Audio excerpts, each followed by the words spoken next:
Well, good afternoon. It's all right. Won't bite you, promise. Well, I bring you greetings from Waverly. And what was it David said? Tell them that you're welcome. And the reason that Elder said that was simple. They had taken us out to eat after service this morning and standing there in the parking lot talking to their elders and their wives, or some of the elders and their wives we've known for years. And he said, be sure and thank the elders and thank the congregation for letting us borrow you today. And I said, well, they probably were grateful for a break. And he said, well, in that case, say you're welcome. So see what kind of friends I've got. But anyway, we had a good time this morning at Waverly, being back with folks that we've known for years and loved. It is sad as we grow older to see folks and to look around and preach to the congregation and see the congregation being much less than what it used to be, and seeing some folks knowing where some folks are passed away, and seeing and knowing where some folks are in nursing homes and things of that nature. Sad, to say the least. But nevertheless, we did enjoy our time with those that we were able to spend and see today. I want us to begin a series of lessons. And the series is basically entitled We Are. It's surprising in the Bible, really, at least to me, that when you begin to look at some of the great word pictures of the Bible, that it paints the idea of, here's a Christian, we are these things. Make a joyful shout unto the Lord, all the lands. Serve the Lord with gladness. Come before his presence with singing. Do you not know that the Lord, he is God? It is he that's made us, not we ourselves. For we are his people, and what? The sheep of his pasture. Psalm 100, that's verse 3, but it began in verse 1. We are sheep in God's pasture. We don't think about them. And when you think about sheep, you think about a lot of things. And there's a lot of pictures and there's a lot of information to sift through, even with regards to the Bible and with regards to sheep. Sheep are interesting animals, to say the least. But when we think about what we are as Christians, a very beautiful word picture is that of sheep. Because sheep are interesting animals. Don't know. I've said this before. I don't know if you remember it. Back 5 years or so ago, I was able to go to a man's farm, and he has basically the woolless sheep. His sheep are raised for meat, but it's quite fascinating. His sheep are much like other sheep, and to spend time, I got to actually go out once, and then about 3 weeks later, he invited me back, and I went back out again, and I was able to stand out in the field, out in the pasture, and I was able to see the sheep. I was able to pet the sheep. I was able to talk to the sheep. One sheep, as we sat down, wanted to get in my lap. It was a very fascinating idea, which I told him, get away from me. I don't know where you've been. And so anyway, it was a very good time, because sheep are great animals. But when we think about sheep, what do we think? What do we know? Well, we know, first of all, that sheep need a shepherd. Sheep by themselves are defenseless, really. You think about it. A sheep doesn't have the mighty roar of a lion. It doesn't have the claw, say, of a bear. It doesn't have the strength of some of God's great animals, nor the speed, for that matter, of, say, a gazelle or something like that. So they're dependent. They're dependent upon a shepherd. And we know that the Bible tells us as well that we, being sheep, that we are dependent upon God. Jeremiah chapter 10, Jeremiah reminds us, the way of man is not in himself. It's not in man that walks to direct his steps. Faith leads us to God, and faith causes us to stay with God. Faith sees God as he is. That just as the psalmist said in Psalm 23, the Lord is my shepherd, I shall not want. Well, the idea is that we need the shepherd. We need someone to take care of us. We need someone to protect us. We need someone to provide for us. And that's what a shepherd does. A shepherd leads, a shepherd guides, but a shepherd shows the sheep the way. And a shepherd makes sure that the sheep are protected. Sheep, though, need a shepherd. We need God. We realize Psalm 18, Lord's our rock, fortress, our deliverer. We know that he's our sun and shield. We know Psalm 121, I'll lift up my eyes to the hills. From whence comes my help? My help comes from the Lord. We've got all those verses down. We've gotten them down quite well. And as such, we should. But the Bible tells us, and the Bible reminds us, that sometimes we're individuals that are tossed to and fro and carried about by every wind of doctrine, Ephesians chapter 4, verse 14. And sometimes we get scattered. Sometimes we become individuals that are, if you will, led astray because we forget who we're dependent upon. We'll talk about that in a second. But we understand that we need a shepherd. We need someone to provide for us. We need someone to help us. We need someone that'll show us the way. In John the 6th chapter, Jesus laid a very hard saying before those that were following him. And there was the accusation that this was a hard saying, and Jesus knew that it was a hard saying, but when he said it, folks began to scatter. They began to leave. Jesus asked Peter, he says, are you going away also? Lord, to whom shall we go? For you have the words of life. You have exactly what we need. You have exactly the care that we need. And so we need a shepherd. The world may say, well, I don't. The world may try to live its life without God. And the world is trying to live its life without God. And while we might say, well, preacher, excuse me, it's always been true and probably always will be true. And there's a modicum of truth to that. At the same time, too, we understand that it is the Lord upon whom we rely. It is the Lord that we need. And so sheep, as God, when he calls us the sheep, his fold, we understand who we're relying upon, the shepherd. But second of all, sheep trust the shepherd. What do shepherds do with regards to their sheep? Well, they do a lot. Shepherds, first of all, lead their sheep. They show them the way they should go. They lead them into the pastures. They lead them where the food is. They lead them away from harm. They protect them.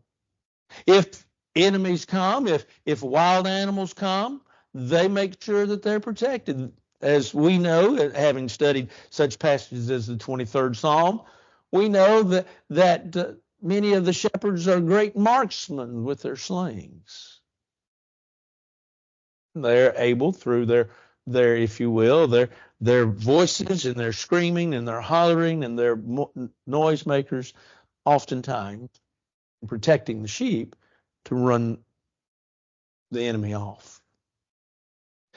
Shepherds also become the veterinarians or the doctors for the sheep. Sheep are prone to illness. And as such, they often need a doctor, if you will. And sheep are not only prone to illness, but sheep also are prone to stumbles and falls and scrapes and cuts. And they need those scrapes and cuts. Just as a child, they need those scrapes and cuts tended to. Well, when the psalmist says, your sheep, he's trying to say not only do you need a shepherd, but you need to realize you need to trust that shepherd. That shepherd needs to be the one that helps you through. Paul talked about in 2 Corinthians chapter 1, he says, we had the sentence of death. We should not trust in ourselves, but in who? In the living God. Well, that makes sense, doesn't it? Isaiah proclaims, rightfully so, that God's our salvation. I'll not fear, Yah is my strength. Isaiah 12 and verse 2. It's interesting in Daniel chapter 3, the story of Shadrach, Meshach, and Abednego. And you remember that Nebuchadnezzar had an image placed, and at the sound of the trumpet, that everyone was to fall and worship this image. And Shadrach, Meshach, and Abednego said, nope, I'm not going to do it. And so Nebuchadnezzar calls them in and says, look, you don't fall down. He says, we're going to have to throw you in the furnace. And their answer is interesting, because their answer is, our God will deliver us.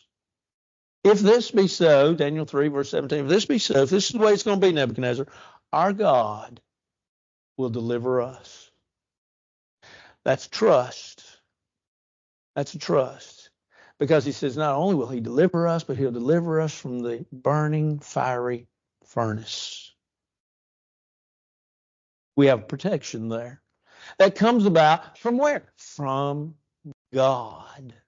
As Christians, we understand that while we cannot truly trust in ourselves, as Paul said, we learn to trust in God. We learn to rely upon Him, that He's the one that supplies us, that He gives us what we need. Just as the shepherd takes care of the sheep, our shepherd, God, takes care of us.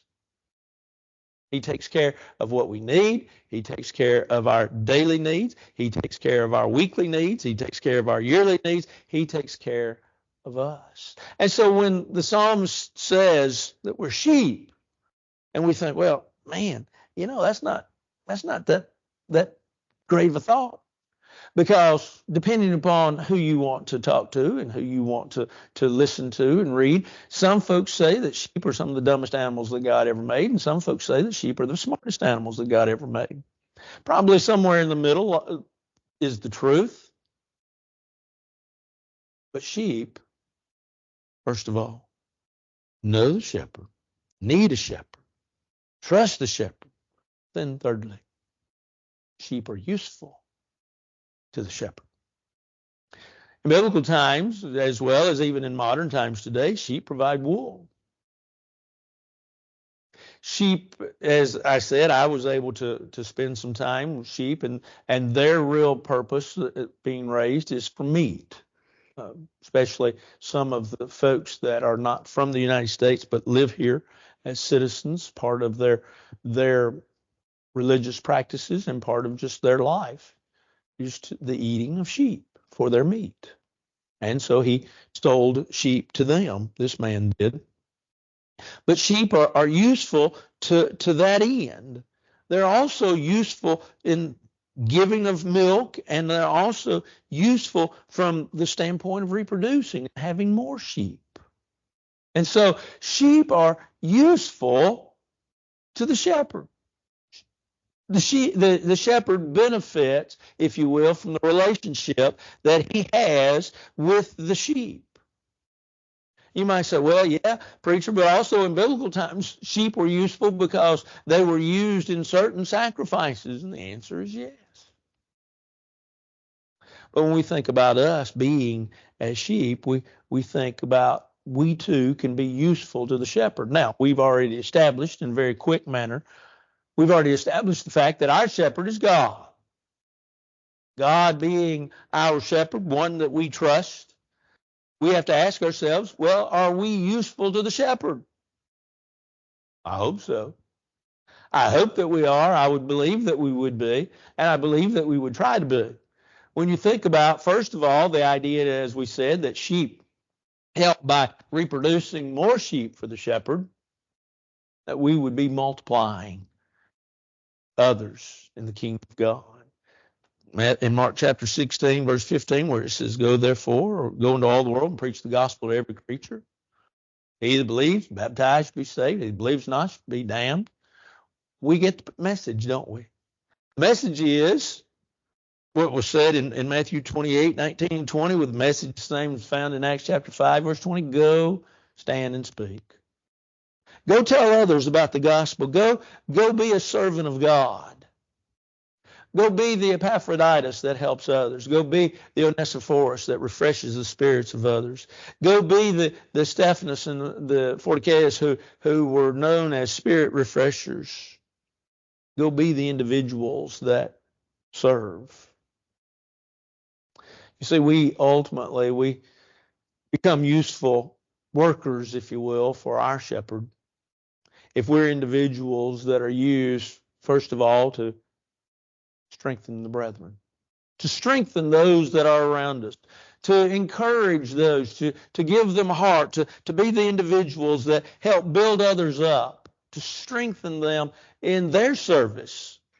You see, when we think about the community of Christians, and that's somewhat what we're trying to build here in this series of We Are, we have to understand that the journey to heaven is not a journey to see who can be first, but it's the journey to see how many of us can go hand in hand into the pearly gates of heaven. That should be our message. That should be our want, and that should be our draw. Now, granted, there are a lot of folks that aren't going to hear our message. There's a lot of folks that are going to spurn the message and say, no, I don't want to hear that, or I'm all right, I don't need that. But that does not stop us from understanding that we're individuals that really are to go about and spread the borders of the kingdom, but in spreading the borders of the kingdom, we're serving others. You see, when we think about being workers in the vineyard at 1 Corinthians chapter 3, verse 9, and we think about individuals that, as we're going to be studying in May and June, we talk about the grace of God, and Paul talks about the grace of God that brings salvation, but he talks about for by grace have you been saved through faith, and that not of yourselves, it is the gift of God.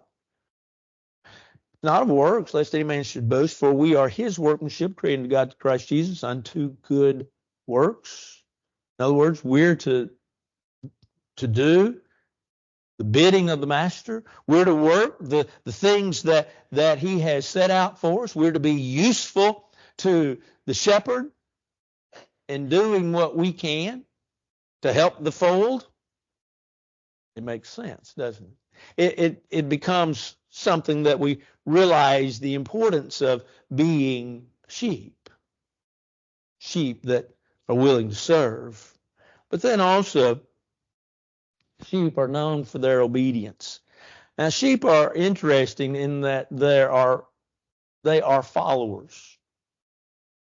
When you study sheep, when you find out in your reading, and probably if you get to be with some for a period of time, one of the things you find out is that they know the owner, if you will, the shepherd. They know their voice real well. And not only do they know their voice real well, but they're willing to follow that voice. Now, the man that I was visiting with, we pretty much stayed, we kind of came in his truck, and we came into a particular area of his farm, and we pretty much stayed at one end of the field. But one of the things that I noticed is that as the sheep kind of felt safe enough to go on out away from us, that one of the things they did is they'd always stayed within eyeshot of us.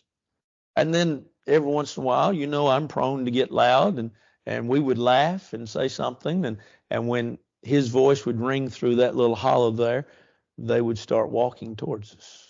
They knew his voice, and they listened to his voice. But sheep are obedient in that they will follow and do what the shepherd tells. As I said, the sheep, there was one, and as the owner said, he's not the smartest sheep in the fold, but he tried to get in my lap, and I tried to push him down. I tried to be nice, and I tried to push him down, and he was determined. Sheep sometimes get a little bullheaded, sort of like humans, and so the owner said, "Get down." He did. Immediately. Sheep, though, in their obedience, are followers. I was reading a story that was quite interesting. A man that was a shepherd, and he said that in a gap, you could put a stick, say, knee high, and the sheep would jump over it. And he said, in a few minutes, after several sheep have jumped over it, he said, you can remove the stick, and those that follow will still jump over it as if the stick were still there, even though it's been removed. Why? Because they've seen those in front of them. They followed them. In obedience, we understand that this is the love of God, that we keep his commandments, and his commandments are not burdensome. 1 John chapter 5, verse 3. As sheep, we understand that the shepherd calls us, and he wants us to follow him. That he gives us the commands, he gives us the dictates, and he wants us to do what we have been told to do. For we ought to obey God, remember? What Peter said in Acts chapter 5, we ought to obey God rather than men. That's our call. That's what God has called us to. When they brought back in 1 Samuel, the 15th chapter, when they brought back Agag, king, when they brought back animals to sacrifice, remember what Samuel said? He says, what means this bleating of sheep I hear my ear? Well, the people, Saul said. People. He blamed them. He pointed towards them, and he says, look, it's their fault. Sort of the tendency of us all, isn't it? The tendency of us all is to say it's somebody else's fault. It's not my fault. I didn't do it. I wasn't wrong. But nevertheless, as he points back to the others, he's reminded, behold, to obey is better than sacrifice, and to hearken than the fat of rams. In other words, listen to what God tells you. It's kind of interesting when we begin the book of Proverbs. You don't have to get very far into it. And here's what Solomon says, my son, hear the instruction of your fathers, forsake not the law of your mothers. Here's what he says, listen up, do what you're told. Do what you're told. And when we think about it, that's what God has told us. He says, simply put, do what you're told. Sheep are very good about doing what they are told to do. We, as God's sheep, need to listen to what our shepherd says. Why? Because we're dependent upon him. Second of all, because we need to trust him. And in trusting him, we need to be useful to him. And so we need to help him out. As sheep in God's shepherd, we understand that God's our eternal refuge, and underneath his arms are the everlasting, underneath are the everlasting arms. We need to understand that it's God that's important in the scheme of things, that we are sheep in his pasture. It's a simple word picture. It's simple, and yet it's so meaningful, because it tells us here's what we are, here's what God expects, and here's how God's going to handle it. This evening, if you need in any way to respond to the Lord's invitation, our call and our cry and our prayer is that you'll come. While together we stand and sing.